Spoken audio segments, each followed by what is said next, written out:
Hello friends, Gayatri క్రియేషన్కు స్వాగతం. గాయత్రి క్రియేషన్లో ఈరోజు మనం ఎవరిది పాపం అనే కథ గురించి చెప్పుకోబోతున్నామండి. ఈ కథను రచించిన వారు రవికిరణ్ గారు. ఈ కథకు చక్కని చిత్రాలు వేసింది శంకర్ గారు. అనగనగా కౌశికుడు అనే ఒక బ్రాహ్మణుడు ఉండేవాడు. ఆయన చాలా ఉత్తముడు, దైవభక్తి పరాయణుడు. ఒక రోజున కౌశికుడు ఒక పండితుడిని విందుకు పిలిచాడు. పండితుడు సమ్మతించాడు.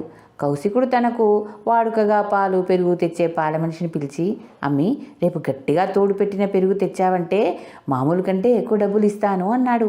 పాల మనిషి కల్తీ లేని గట్టి పెరుగు తోడు పెట్టి ఆ ముంత భద్రంగా గంపలో పెట్టుకుని మర్నాడు ఉదయం బ్రాహ్మణుడి ఇంటికి బయలుదేరింది.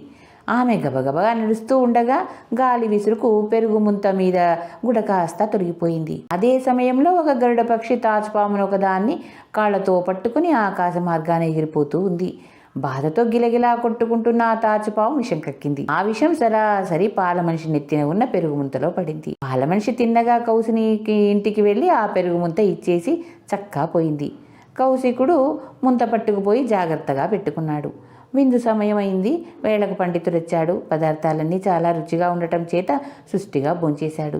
చివరకు ప్రత్యేకించి తోడు పెట్టించిన ఆ ముంతలో ఉండే గట్టి పెరుగు తెచ్చి బ్రాహ్మణుడు ఆనందంతో వడ్డించాడు.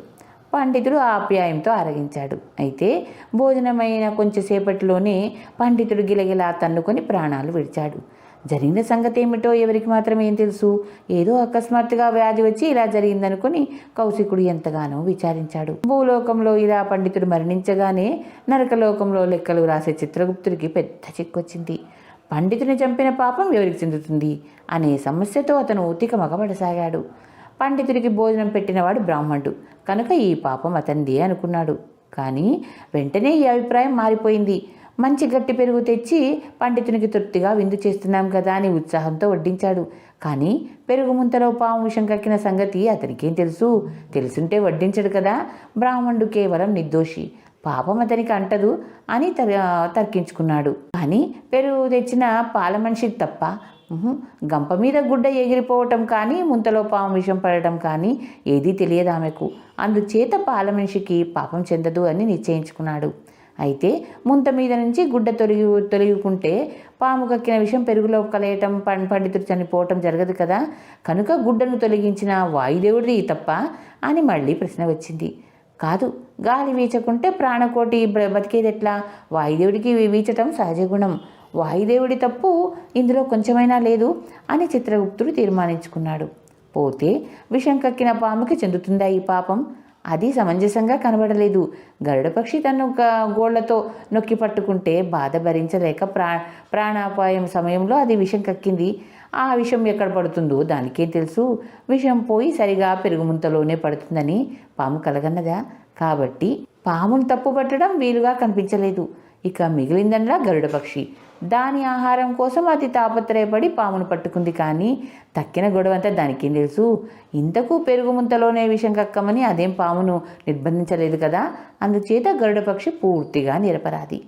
ఏ విధంగా చూసినా ఇందులో ఎవరిని తప్పు పట్టడానికి వీలు లేకుండా పోయింది. ఈ విషయం ఏమి తేల్చుకోలేక చిత్రగుప్తుడు యమధర్మరాజు వద్దకు పోయి సలహా చెప్పమని కోరాడు. యమధర్మరాజుకు ఏమీ తోచక అక్కడ ఉన్న ధర్మశాస్త్రవేత్తలను అడిగాడు. వారు ధర్మం నిర్ణయించలేకపోయారు. యముడు తిన్నగా విష్ణు దగ్గరకు పోయి విన్నవించాడు.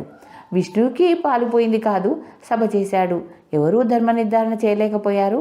అప్పుడు యముడు చిత్రగుప్తుడితో, ఇది ఇలా తేలే విషయం కాదు. నేను మళ్ళీ చెప్పే వరకు ఈ పాపం ఎవరికి చెందినట్టు లెక్క రాయొద్దు అన్నాడు.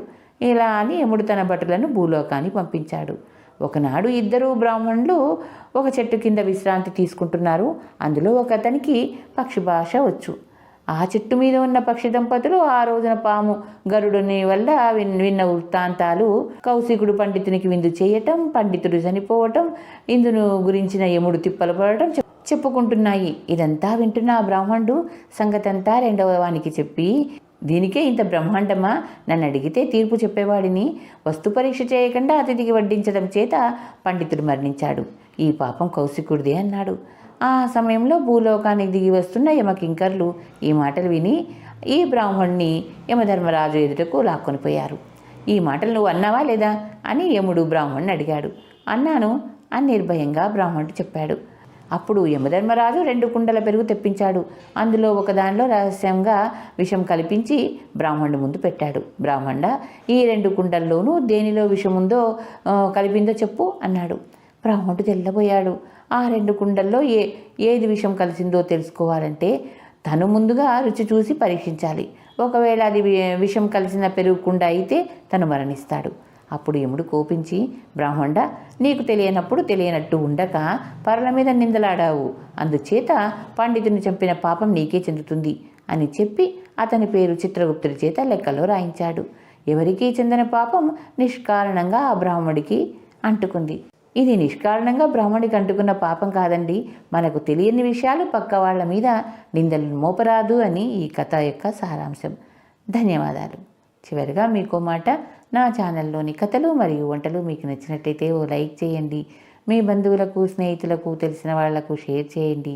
మరిన్ని టేస్టీ వంటల కోసం, మరిన్ని మంచి మంచి కథల కోసం గాయత్రి క్రియేషన్ సబ్స్క్రైబ్ చేసుకోండి. ధన్యవాదాలు.